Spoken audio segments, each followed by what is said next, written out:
I am flabbergasted and shocked and absolutely taken aback. This is cinema. You're telling me they're not gay? Okay. You're crazy, but like, pop off. Me defending a straight man? Hey, Amelia. Things are not great right now for me and for the world. And I have not been having a bunch of motivation to read. I am back on my not finishing books grind, but I did watch Under the Tuscan Sun for the first time like last week, and it changed my life. Watch it right now, Under the Tuscan Sun. I think it's on Netflix. Is it? Oh, it's on Disney Plus. So, it's on Disney Plus. So if you have Disney Plus, watch this movie right freaking now and thank me later. It will change you, I swear. So, here it is. This is Under the Tuscan Sun. So for the uninitiated, Under the Tuscan Sun is a movie. It came out in 2003. It was written and directed by Audrey Wells. It's starring Diane Keaton? No. Who am I thinking of? Diane Lane? It's starring Diane Lane. What if I'm just spreading misinformation? It is Diane Lane. Under the Tuscan Sun, I just learned this like yesterday, is actually based off of a book. Sort of. The book is called Under the Tuscan Sun. It's a memoir / cookbook / home renovation diary type situation of this woman, Frances, who bought a house in Italy and like renovated it and restored it. The inciting incident of buying the villa in Tuscany is the same in both the book and the movie. However, I'm pretty sure that's where the sort of similarities kind of stop. The plot is completely made up. The only thing that is the same about the book and the movie is that they are restoring a villa in Cortona, and the main character's name is Frances. I've never read the book. That's my understanding. So, the movie opens on a man. Why is there a man here? In my movie about female friendships and the power of platonic love, a man? Disgusting. He's not important. He actually never comes back. But it's his book launch, and he's talking about how, I think Frances, who's the main character played by Diane Lane, she's like a writer and I think also an English professor, and he is one of her students. It's a book launch. He's like, thank you for teaching me or whatever, blah, blah, blah. At this book event, Frances is there with her best friend, Sandra Oh. Sandra Oh plays a lesbian named Patty. She's also in this absolutely iconic, like, beret. Maybe it's a page boy cap. Anyway, the hats in this movie are crazy. There are some absolutely ridiculous and perfect hats. Whoever costumed it did a bang up job. So here's what's important about Frances in this moment at this book launch. She is a writer and an English professor and also reviews books. She's writing a novel and she's married. In my notes, it says she's married, but everyone wants her. I don't know what I meant by that. Frances is married and she has been financially supporting her husband as he also writes a book. Some random man comes up to Frances at this book party. This man has terrible, awful, rancid, heinous vibes. And apparently Frances has reviewed one of his books and she gave it an unfavorable review. She called the lead character unrealistic. For some reason, this really offended this man. And he says, and I quote, "You said you just, couldn't get interested in a novel where the protagonist was a middle-aged guy who spent all of his time living out his teenage fantasies. I just find that ironic." She's like, "Why is that ironic?" And he's like, "Ask your husband." I am flabbergasted and shocked and absolutely taken aback. This man, for absolutely no reason, well, he did have a reason because of this bad review, which, like, honestly, wasn't even that harsh. He was so angry about this review that he decided to blow up her entire marriage because Frances's husband is cheating on her. So Frances gets a divorce, and she's in a meeting with her divorce attorney, which is the dad from Arrested Development. This film, star-studded. I love it. Like, I feel like this movie changed me as a person. Anyway, so Frances is in conversation with her divorce attorney. Basically, he tells her that because Frances supported him during her marriage, she now has to pay him alimony because she, like, makes more than him. And she's like, I only make more than him because he's not working right now because he's writing. And he's like, oh, I'm sorry, I don't make the rules. That's actually just how it has to happen. But then the lawyer is like, listen, you guys have a house. It's a shared asset. He really wants to keep the house, so you can sell your part of the house to him to buy him out of the alimony. Here's the drama. They live in San San Francisco. Their house is stunningly gorgeous. And I don't know if you know anything about like the real estate market in San Francisco, but that shit's expensive. Granted, it was 2003, but still, like a nice single family home in any city, but like especially a city like San Francisco, that's gonna run you many hundreds of thousands of dollars. 2003 home prices, San Francisco, California. So according to this website, which is called Real Data SF, the dirt on San Francisco real estate, amazing. Take this with a grain of salt because this is just some guy's blog. The average price of a home in May 2003 was $787,699 for a single family home in San Francisco, which is a lot of money. And this blog post was written in 2009. So her house costs a lot of money. Also, they have renovated their home, and they renovated their house with money from Frances's mom. So Frances is pissed off that this man, her stupid cheating husband, is asking for their entire house. And she's like, it's my house. I don't even know why he wants it. And the lawyer is like, well, it's close to like really nice schools. Frances is like, so my cheating, awful, scum of the earth husband wants to move into our marital home with his new girlfriend. That's tough. That's hard. That's difficult. So she sells her portion of the house to her ex-husband, and she's going through her home and like deciding what she's gonna take with her and what she's gonna leave. And so the movers are there and they're like, what do you want to bring? And she's just like, actually leave all of it. The only thing I need to take is my box of books. As she's walking out, there's a blue vase. Now I feel that someone out there is gonna make fun of me for the way that I say this word. I'm gonna say vase. There's like, as she's walking out, there's like this blue vase with flowers in it, and she takes the vase and she dumps the water and the flowers on the ground, and then like leaves with this blue vase in her pocket. And she moves into a sad apartment for divorced people. The guy who's like touring this apartment with her, the rental agent, is like, you're going through a divorce? She's like, oh, how did you know? And he's like, well, you're looking for a furnished short-term rental, so, you know, educated guess. The neighbor who lives in the unit next to Frances is a lawyer, and he's going through a divorce also, but he cries all the time, but also he gives free legal advice. And there's a doctor who lives upstairs who gives out free sleeping pills. And the rental agent who's walking Frances through this apartment is like, so what do you do? And she's like, I'm a writer. And he's like, so you can help the others with their suicide notes.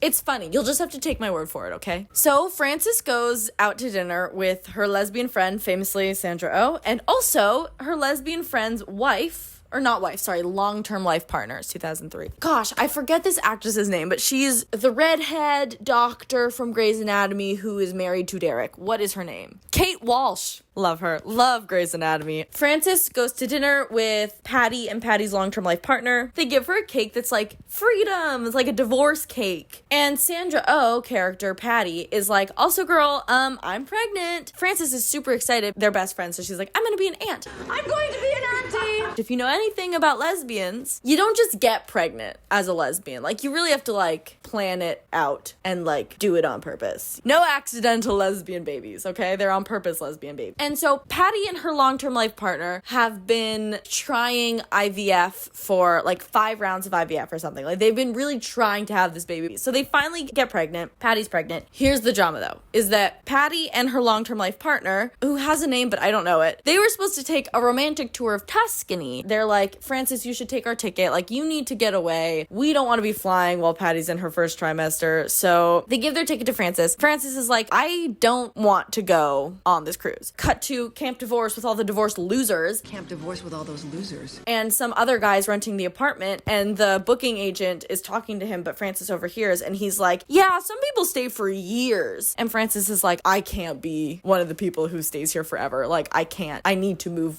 forward in my life. She calls Patty, or maybe they talk in person. I don't fucking remember. Frances is like, her main concern is that she doesn't want to go on a romantic tour of Tuscany because she just got divorced. And she's like, I'm not ready to meet anybody. Patty is like, I can guarantee you're not going to meet anybody. And Frances is like, what do you mean? And Patty drops the bomb that this is a gay tour of Tuscany with only gay people on it. And Frances, now I guess, Ainsley, I need to go on a gay tour of Tuscany. I need to make it happen right fucking now because that sounds like so much fun. Sorry, this is some personal lore. I don't like traveling because I don't like not knowing where I am. Like, I feel very comfortable where I live and I know the area around where I live, and I do not feel safe or comfortable or settled in new places. So traveling for me is very stressful, but I feel like if I went with a tour group, I would have a much better time because I don't have to deal with the logistics and stuff. So like a gay tour of Tuscany seems right up my alley. Summer 2025 plans, low key. I feel like I couldn't go on a gay tour of Tuscany alone. I feel like I would need a significant other for that. Anyway, on this phone call / maybe in-person discussion that Patty and Frances are having, Patty, she gives this pep talk about how some people are just empty shell people. Things happen to them and then they never recover. And Frances is like, I can't become an empty shell person. I have to do something. And the thing she decides to do is go on the gay tour of Tuscany. Woo! So we're on the gay tour of Tuscany. They all have hats that say gay and away. You are gay and away. And unfortunately, I need one of those hats right now. I'm not a hat girl, but I could be. If I had a gay and away hat, I would be a hat person, I fear. Also, I'm gonna put a picture of what their tour bus looks like. They're just announcing to the Italian countryside that this is a bus full of queers. They just are. It's a rainbow bus. I'm obsessed with this. All the gay people are on the bus, and Frances is also there, and her seatmate is also gay, but he's very sweet. And the tour guide at the front of the bus gets over the PA and he's like, hey, I'd like to give a shout out to Frances. She's going through a divorce, and everyone's like, oh, hi, Frances. And then this is hands down the funniest thing that happens in this entire film. They're like, Frances is straight, and everyone on the bus goes, aww. Now, Frances is straight, and she just survived a terrible divorce. It's so funny. The disappointment that comes out of all of these gay background actors when he says that Frances is straight is so hysterical. On the gay tour, when the whole tour group gets off the bus, the tour leader has a sunflower that he holds, a sunflower on a stick, it's a fake sunflower, that he holds at the front of the line so that you can always see the tour leader. He tells everyone to follow the flower. Okay, everyone, follow the flower. This is cinema. This is high art. And I am aghast. I am deeply mistrusting of our system that this film did not win an Oscar or did it win an Academy Award? So literally, Frances is just drinking a lot of wine on this gay tour of Tuscany. She's living my dream. She's living my literal dream. I gotta get on one of those gay tours. Do you think they still exist, or is that just a early 2000s type thing? Gay tour of Tuscany. How much do you think a gay tour of Tuscany costs? Theme tours? What? Whoa, they're expensive. Whoa. Anyway, guess I'm not going on a gay tour of Tuscany anytime soon because that is so much money. So the tour, they get off and see cities. On one of their city stops, Frances is walking around an Italian market and she sees this stunning, gorgeous woman in a crazy hat, just straight up nuzzling baby ducks, just in the street. It's very funny. Here's the thing. Frances is so bisexual coded because what do you mean you are checking out this glamorous woman in a straight way? I don't think so. You are lusting after her and that's okay. Babe, you're single now. You can explore that side of yourself. You're on a gay tour of Tuscany, for Christ's sake. Frances starts following this stunning woman, and then she turns a corner and the stunning, gorgeous woman has disappeared. And instead she sees her seatmate from her gay tour. I have to sneeze. Her seatmate is sitting there, they're chatting, and he's like, I really want to send a postcard to my mom, but how could I possibly describe this stunning place? And Frances is like, I could help you. And he's like, are you a writer or something? She's like, yeah, I used to be. This is the letter that Frances writes to this man's mother as him. She's pretending to be this greasy man. This is what she comes up with that he would write to his mom. Dear Mom, it's market day in Cortona. The piazza is an ongoing party and everyone is invited. Cliches converge at this navel of the world. You almost want to laugh, but you can't help feeling that these Italians know more about having fun than we do. I eat a hot grape from the market, and the violet sweetness breaks open in my mouth. It even smells purple. I wish I could stay here longer, but the bell at the Campanalia reminds me of time. Ding, dang, dong, the bell says instead of ding, dong. Wish you were here. Love, Rodney. I think one really important aspect of being a writer is knowing your target audience. And I don't think Frances really captured Rodney's voice in this letter. And Rodney reads this letter and he's like, I can't send this to my mom. What the fuck do you mean ding, dang, dong goes the bell? No one whose name is Rodney would write something like, I eat a hot grape, it even smells like purple. No Rodney would write that. Sorry to any Rodneys out there. I just don't think this is giving Rodney vibe, you know? So Frances is a little bit down on herself herself. And so she's walking around the market some more, and she sees like an Italian realtor office. And in the window, you know how like the windows, they have like the listings. There's a listing for a villa called Bramassole. I don't know how to roll my R's, so I'm sorry for all my horrifying attempts at Italian that might come out of this video. And as she's looking at it, the glamorous, stunning, gorgeous woman from earlier comes up to her and is like, hey, you gonna buy it? And Frances is like,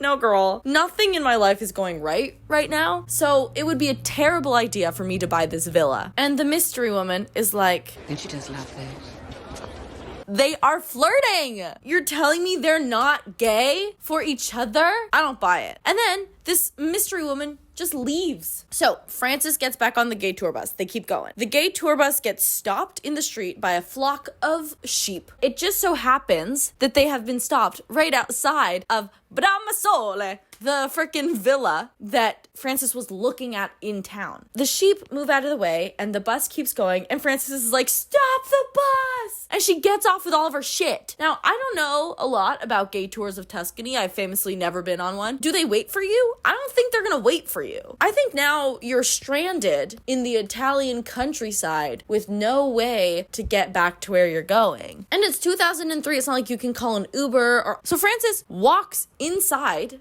of this villa. She's doing some sassy little break-in and entering with all of her stuff. And the villa is definitely pretty run down, and there's some pigeons inside. So, you know, need some work. And there's also an old Italian lady. The Italian lady does not speak any English, and Frances does not speak any Italian, and so they can't communicate. And then from around the corner, out comes a German couple and the realtor who is showing the house to this German couple. And the German couple really like the house, so they put down the offer. But then the Italian lady is like, the old lady who lives there, she's like, if they're offering it right away, we must have asked for too little. So she says, we need to ask for 20 million more lira, which is lira to C80. How many zeros is in million? It's 6, isn't it? So they're asking for like $80,000 more, potentially. I might have miscalculated how many zeros are in million. The German couple is like, we're not going to give you more money. The house hasn't increased in value in the 5 minutes that we've been standing here, and it needs a lot of work. And then Frances is like, how much are you guys asking? Like, maybe I'll buy it. And immediately the German couple are like, are you trying to start a bidding war with us? We'll buy it right now. 20 million more. We'll do it. Because they don't want Frances to have it. And then the old Italian lady is like, no, actually it costs double, because it's been in her family for like generations and she does not want to part with it. The Germans are like, God, Americans, they ruin everything. And Frances is like, A lot of us feel really badly about that. ooh, it's topical. Ooh, it hits just the same now as it does in 2003. I love this movie.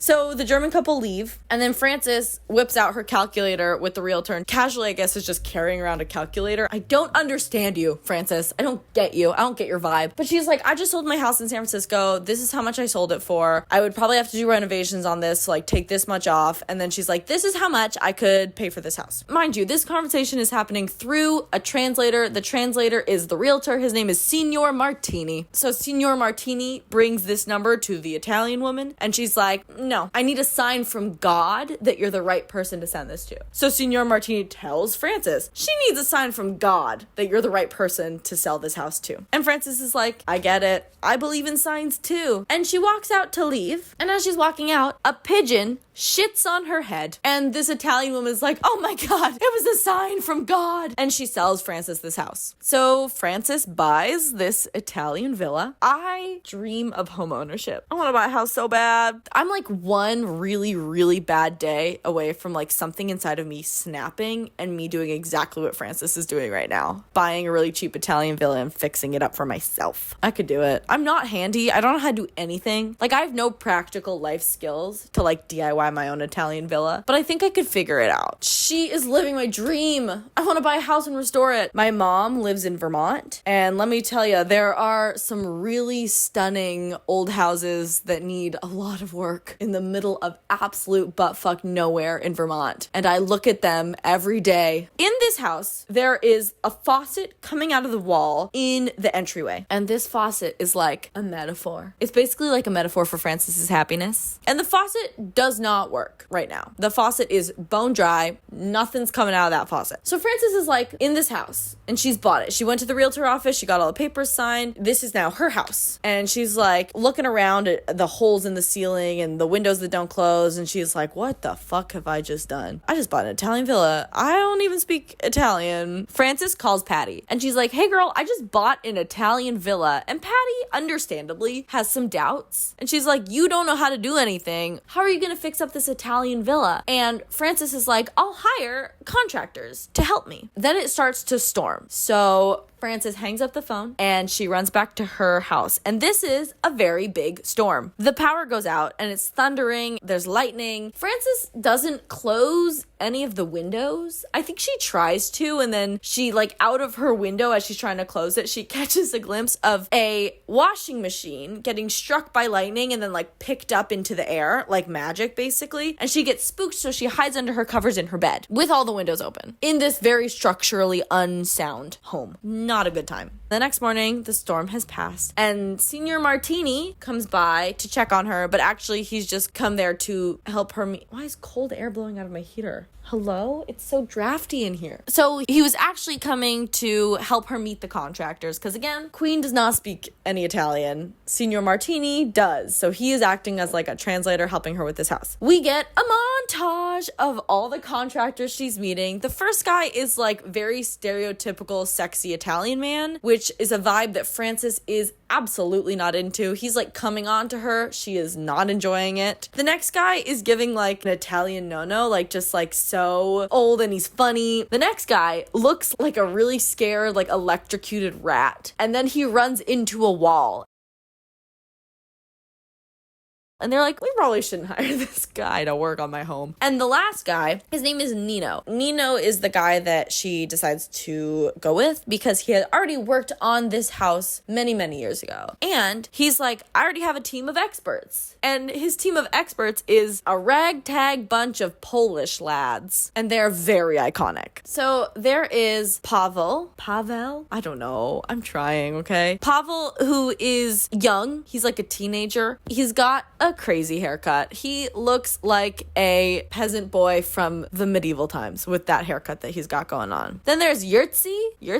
Ooh. He might be a philosopher. He decided to wear a beret to this construction site, which is the right choice. I think instead of hard hats, the construction men should start wearing berets. And then there's Zvignew, and he wears a red toque and he shakes like a leaf, just like vibrates, like he's very shaky and anxious. This guy, the last guy with the red hat, and please don't take this the wrong way, but he has the same vibe as that guy from Challengers, the like, I can't say rat looking one because they both kind of look like rats. You know, that guy from Challengers. Not the one that's married to Zendaya, but the one that Zendaya is cheating on her husband with, yeah? That one. Glad we're on the same page. To me, they have the same vibe. So the first thing this ragtag group of contractors decide to do is they decide to tear down a wall, which, now I'm not going to get on my soapbox, but it makes me sick. It makes me physically sick that you're going to inherit this stunning, gorgeous house and you're going to knock down a wall just to make your freaking house open concept. Death to open concept houses. I like rooms, okay? So they start tearing down this wall, and then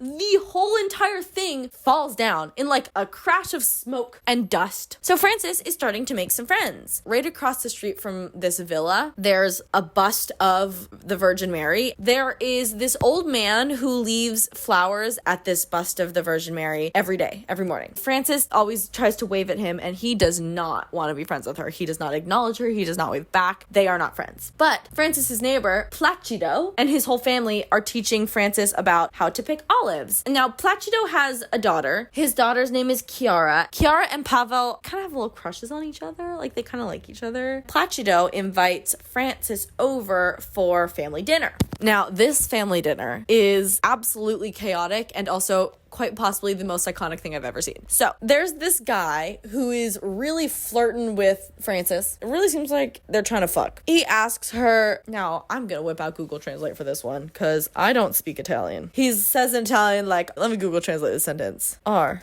you single? Sei celibe. Sei celibe.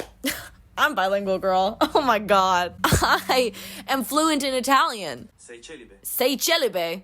Anyway, so he asks her that, and Frances is like, are you asking when the last time I had sex is? So she's like, it's been quite a while. Someone is like, no, girl, he was asking if you're single. Turns out he is married, and Italians are just like that, I guess. Placido's mom is sitting at the head of the table, and she is just weeping loudly, like open-mouthed sobbing, which apparently she does every day. And the reason for this particular emotional outburst is because she had an email lover from Ecuador who dumped her after he found out how old she was, because Granny was literally catfishing this poor man. That is so funny. And then my absolute icon, the queen of my heart, body, and soul, whoa, the iconic woman, the gorgeous, glamorous, mysterious woman from earlier pulls up. She's in another amazing, absolutely unnecessary hat, and her name is Catherine. So this is her backstory. Catherine was like eating ice cream in some Italian city when she was 16, and she was discovered by Federico Fellini. And so I guess she's an actor, but she transcends definition. She is everything and nothing, you know? That's kind of her vibe. And they start to become kind of friends. Frances and Catherine, after the dinner party, are like walking around eating ice cream. They're like sharing one ice cream, which is gay. That is a first date between two women who like to kiss each other. Catherine gives Frances some advice. You have to live spherically. And so the next day, Frances decides to put this advice into action. So she's like cutting down the like weeds that have grown up on the side of this villa. And a snake sneaks into her house. She's freaking out. So she calls Signor Martini. I'm sure he has a first name. I just don't know what it is. She asks him to like look around her house to see if he can find the snake. He looks everywhere. He's like, I think the snake might be gone. And Frances feels like maybe they might be flirting. She's like catching some flirting vibes. By this, of course, I mean he is just being kind. He's being neighborly, which I feel very seen by this interaction because unfortunately, I too am almost chronically unable to differentiate between like a platonic interaction and a romantic interaction. So I come out of every conversation where someone is being remotely kind to me like, are we in love?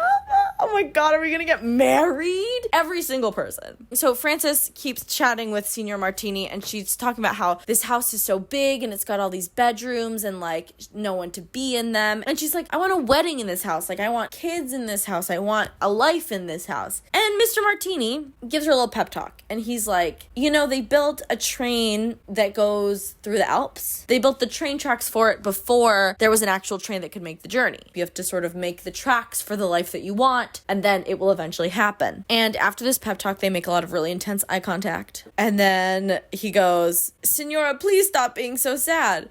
If you continue like this, I'll be forced to make love to you. And I have never been unfaithful to my wife, which is a crazy thing to say. Love his honesty, but like, what? I look so short in this frame right now. I gotta sit up taller. Shout out to my sister. She's not here right now. She's visiting my mom. The moment she left, went into her closet and borrowed one of her knit sweaters because it's cold out and I wanted to. So thanks, Dela. Anyway, some time has passed. It's now Christmas time. Chiara and Pavel are still crushing on each other really hard. Frances meets Signor Martini's wife and kids at this Christmas event. Martini gives Frances like a little statue of Saint Lorenzo, who is the patron saint of cooks and comedians. Now, you want to know the reason he is the patron saint of cooks and comedians? Because apparently when he was being martyred, he was roasted on a spit. And as he was dying, he says, hey, you guys, I think this side's done. You might want to turn me over now. So now he's the patron saint of chefs and cooks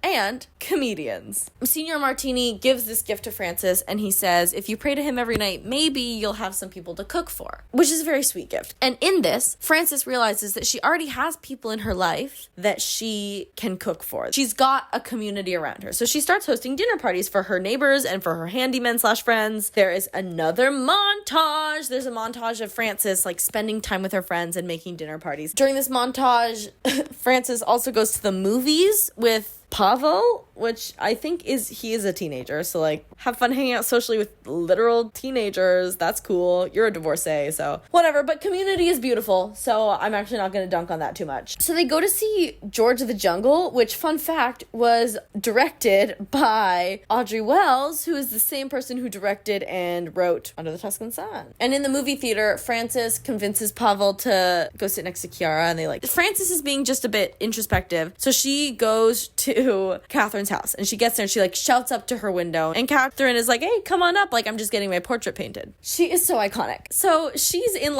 a feather robe getting her portrait painted. An alleged fun fact, because this is just from IMDb, which I'm pretty sure anyone can submit a fun fact for. Apparently, allegedly, the actor who played Zeus, who is the guy who is painting Catherine, originally he was supposed to be actually nude, a shot of his bare ass, and then in post, they edited his teeny tiny underwear on. Catherine tells Frances to stop wallowing, go work on your house. You have stuff to do, go do it. But Frances is still kind of in a funk. So to get out of this funk, she takes a little solo trip to Rome. She's got a chandelier, and the chandelier needs a replacement part, but it's an antique chandelier, so she has to get this part from an antique store. So she goes to Rome to go to an antique store, and she starts being followed and catcalled by a group of men. Frightening stuff going on here in Under the Tuscan Sun. It is simultaneously a heartwarming rom-com, a comedy, coming of age, and a horror film. Because this is fucking scary. She's being physically chased by a group of men who are whistling and clapping at her and yelling at her and catcalling her. And so she does what any of us would do in this situation. There's a man exiting a store, and she kind of comes up to me, and she's like, oh, I was looking for you, honey, and pretends that he's her boyfriend. And these men leave her alone because now she's taken. You can't catcall a woman when her boyfriend is right there. That's against the rules. These men leave her alone. And Frances is like, okay, great, thanks, I'm gonna leave. This random guy is like, whoa, you just kissed me and now you're gonna leave? And she's like, yeah, sorry. That's just how the cookie crumbles. That's just kind of how life goes sometimes. So she crosses the street, and then she turns around and she's like, actually, do you know where this antique store is? And this man is like, my cousin owns an antique store. And she's like, great, can I go to that one? He's like, absolutely. This antique store is 3 hours away.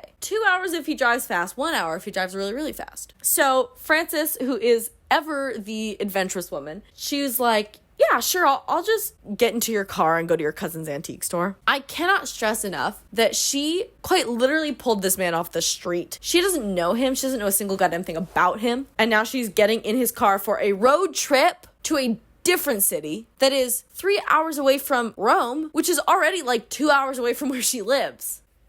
She's crazy. Now, who amongst us has not gotten into a random man's car before? It happens. We've all been there. But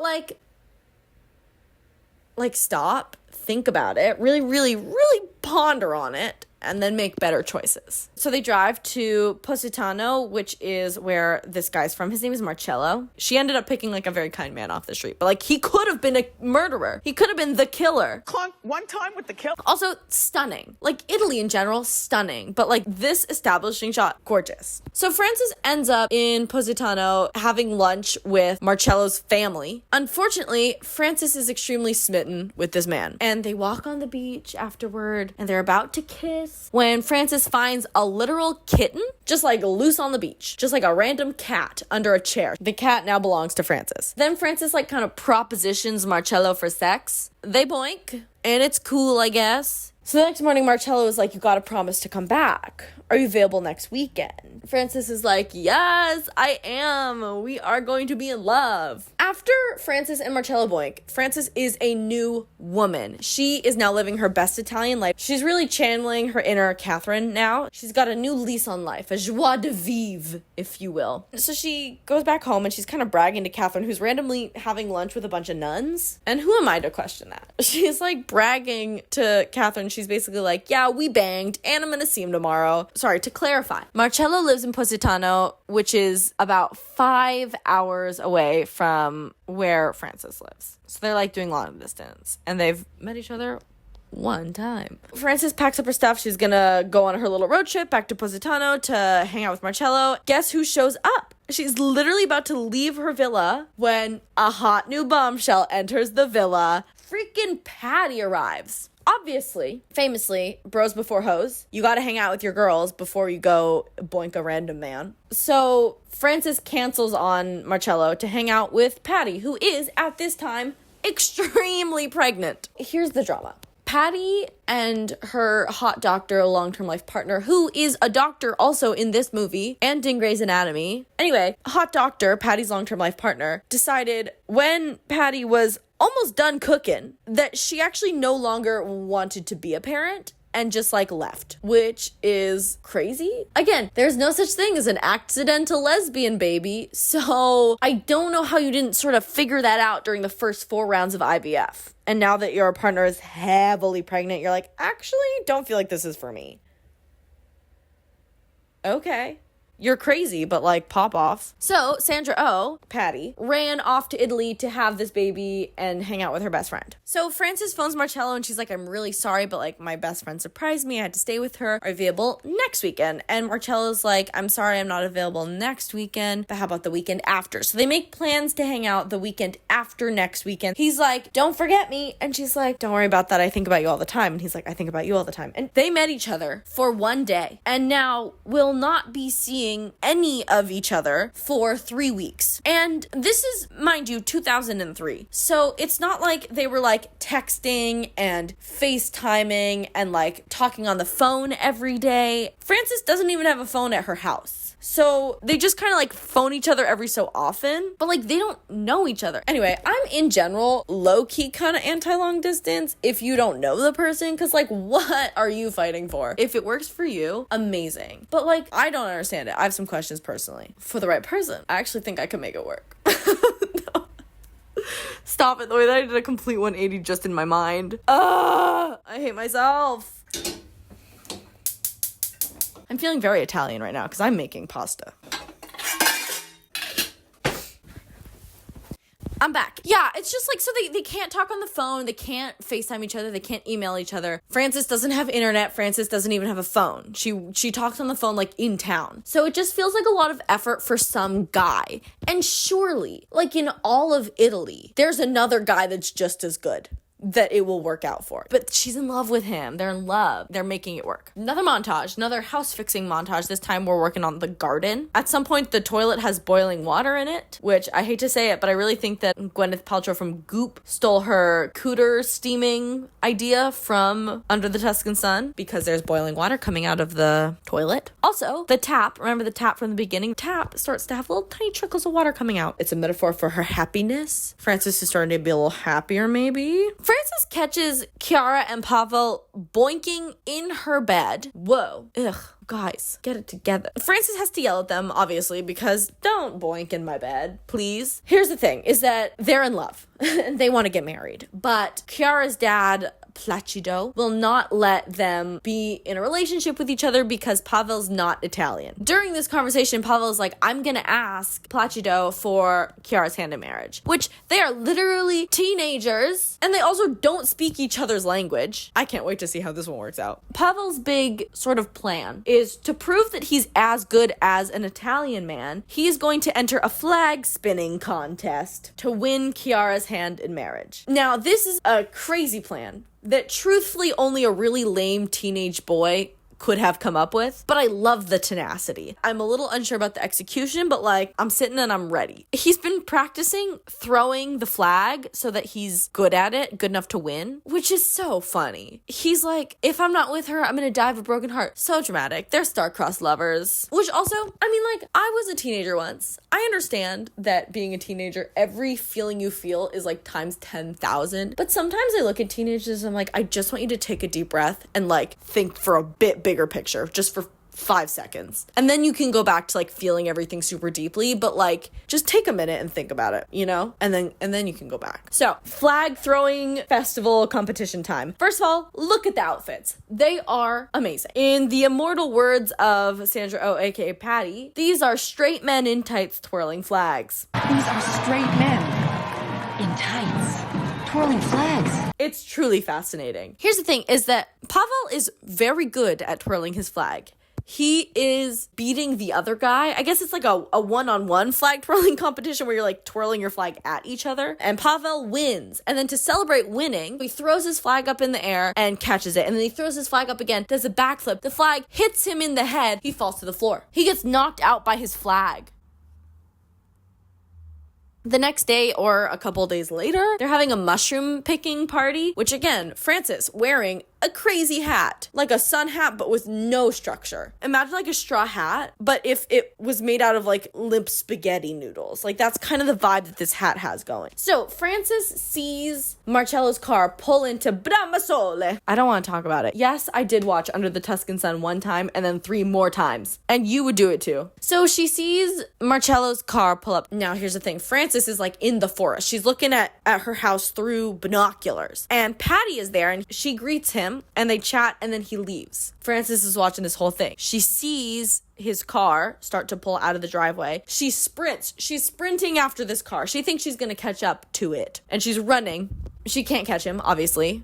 She's a person and it's a car. So she goes back to her house and she's like, Patty, why didn't you keep him here? But he left a note. This note says that he's leaving for a couple weeks. They won't be able to see each other for a while, but that he had a dream about Francis in like a white dress. And she's like, oh my God, he had a dream about me. So Francis is yelling at Patty about like, why didn't you stop him? Like, if you were really my friend, you would have kept him here. And then Patty goes into literal labor. So she has her baby. Patty names her baby Alexandra. They take this baby home and they're now like low-key co-parent, which I find to be absolutely adorable. I love the message that this movie has about like the importance of community. Frances continues writing her book. They finish the garden in her house. Her contractors surprise her by they carved like a beautiful inscription that says Poland into the wall of her garden for kind of no reason. They unveil their little inscription. They take some cutie little pictures with each other. The house is finally restored. So it is time for her ragtag group of handymen to leave. She's like, come back anytime. I'll cook for you. They have a very teeny tiny little truck. Her handymen leave. Pavel stays. He doesn't like stay in her house, but he like stays in her life, you know? So Frances starts feeling a bit sad. Patty has her baby. Pavel has Kiara. Frances is starting to feel like she has nothing and no one. While she's moping, she's really down in the dumps. Her box of books from San Francisco arrive. Now we gotta talk about these shipping times, okay? I have never sent anything to Italy. I've never sent boxes overseas. I don't know how long it takes, but an entire baby has been born. So it's been, I would say, probably between 6 and 8 months that these boxes took to get to Frances's house. And that feels like too long. Maybe 6 months, probably closer to 6 months. She starts unpacking. She finds the blue vase from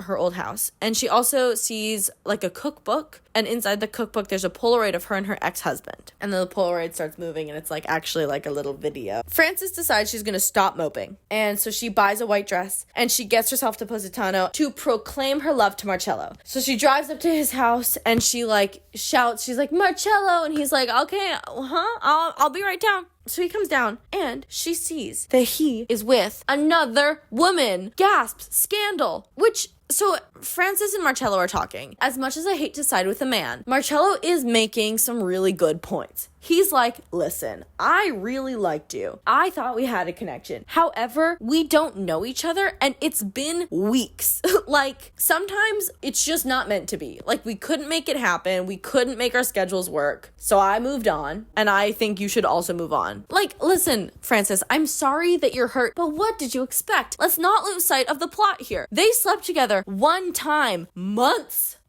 ago, and we're not able to see each other again since then. At a certain point, my dear, my love, I say this with so much like kindness and love and support in my heart. Give it a rest. Italy is an entire country. I'm sure you could find another very nice, very gorgeous, sexy, kind Italian man. I'm sure they exist. Maybe one that lives closer to you also, that might be fun. And like, also, let's not forget, Marcello is literally just the first guy she picked off the street. He's quite literally from the street. Girl, I cannot defend this behavior. So Frances is a little bit sad. She's a little bit heartbroken. She gets back to Cortona, which is where she's from. Catherine is just like hanging out in a fountain, dancing around in a fountain in the middle of the city. I love her. I want to be her. I want a bunch of cool hats and I want to dance around in a fountain. I want that to be my future. Signor Martini fishes Catherine out of the fountain, which I really love. his and Catherine's friendship. I think it's adorable. I think it's like, you know, just like very supportive. Catherine and Francis go back to Catherine's apartment, and they're just two single girls who are friends and nothing else. They might kiss. They won't kiss. I wish they kissed. This movie, in my eyes, is perfect. However, it would be more perfect if they had the courage and the guts to make everyone a lesbian, or at the very least bisexual or queer in some way. Not Mr. Martini, though. He can get a pass.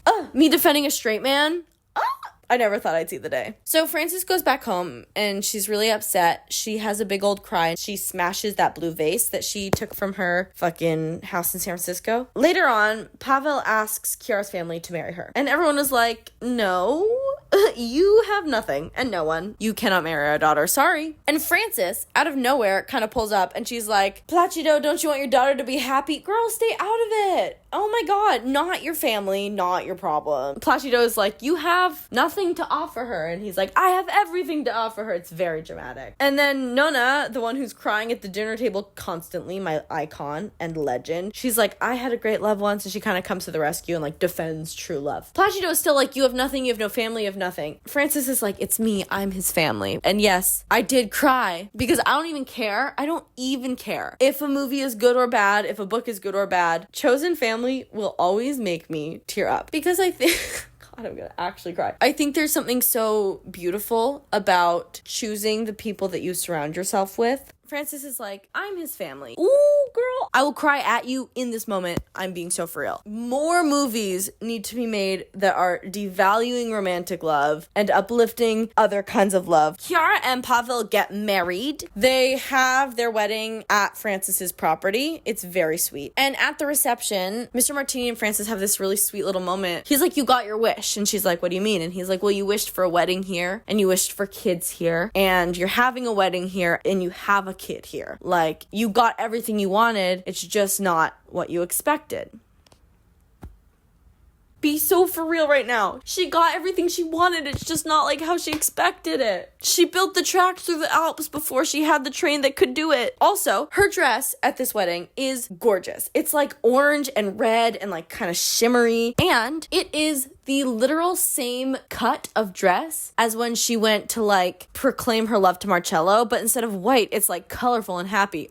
So good. It's so good. So Frances is kind of like sitting off to the side at this wedding and she's just kind of observing her whole life that she has created for herself. And she's having a quiet little introspective moment and some random guy comes up and he's like, hey, I'm looking for, there's an American writer who lives here. You wouldn't happen to know where she is. She's like, yeah, that's me. And he pulls a ladybug off her arm, which I did not mention this. Somewhere in the beginning, Catherine sort of like compares love to ladybugs or something. I don't know. He pulls a ladybug off her arm, which means that they are going to be lovers. I don't make the rules. Also, I actually hate myself for even saying this. This man looks like a beefy version of Christian Borle of musical theater fame. And I'm right. I'm sorry. It's just the truth. So apparently Frances reviewed this guy's book and she's like, oh no, like, did I like it? And he's like, no, you gave it a bad review, but it was the very best bad review I ever received. So he was traveling around Tuscany and someone said that she lived up here. And so we went to find her. They're low-key flirting. Why did my voice shake like that? And then we have this sort of end and the voiceover. Frances is talking about the train that went over the Alps. They built tracks for it before the train could do it. And she built the tracks for her life before she knew her life existed. And this voiceover is happening over the B-roll of like a Christmas dinner party. Big reveal, the guy she's dating is this American author from the wedding. I have some like logistical questions about this relationship. Did he move to Italy on purpose or was he just traveling there? How long before we decided that he was gonna move here? Did he even move here? I'm left with a lot more questions than answers. Under the Tuscan Sun 2, when? It's actually very sad because Audrey Wells, who is the director and screenwriter, did pass away. Someone's got to carry on her torch because I need a part 2 to this movie. Also, at the end, the crusty old guy from the beginning who like would leave flowers by the bust of the Virgin Mary and would never wave back to Frances, he finally waves at her. And the faucet in the entryway is like so much water comes out of it. And it's a metaphor and she's finally happy and it's very sweet, okay? It's very sweet. Final thoughts. I will always love a film about found family, about chosen family, and about the importance of female friendships. I just do. Although I think this movie would be even better if Catherine and Francis kissed. You cowards. Especially if you're gonna make Francis have a partner at the end of the movie. It should have been Catherine. I found this interview. It's from Phase 9 Entertainment. It was an interview with Audrey Wells. She talks about like the sort of theme of the film. In this interview, Audrey Wells says, I definitely wanted to say that happiness can creep back up on you while you're doing other things, and that family can happen to you in an unconventional way. Most of us have experienced a day when we wish we were dead, and then later, a day when we were glad to be alive again. But something happens in between those days, and I wanted to try to dramatize that. I read that quote, and it really, really, really struck me. I've struggled with my mental health before. 3 or 4 years ago, it was like the most depressed I have ever been in my entire life. I genuinely, at this point in my life, thought I was just the type of person who did not feel joy, which is so sad. But it wasn't like one big thing that changed and my whole life was different. It was more like the little trickles of happiness that came along the way until finally I was like looking around and like, wow, I am happy. And I think that's part of the reason why this movie feels so special to me. I am not a divorcee. I have not moved to Tuscany in the midst of a midlife crisis. I don't think I'm the target audience for this film. I really think the target audience for this movie is like middle-aged white women who love wine. And I'm not that, but the message behind it and also the way that the colors in this movie do that. Oh my God, I could talk about it for hours. So anyway, that was a great interview. I'll link it below if you want to read the rest of it. This movie healed something in me. Go watch it right now. Okay, bye. What do I usually say? You can find me on Goodreads or Instagram down in the description below. There's also a link to send in book suggestion. And yeah, have a good day. It looks like it is midnight. It's 5 p.m. I hate the winter. Okay, bye.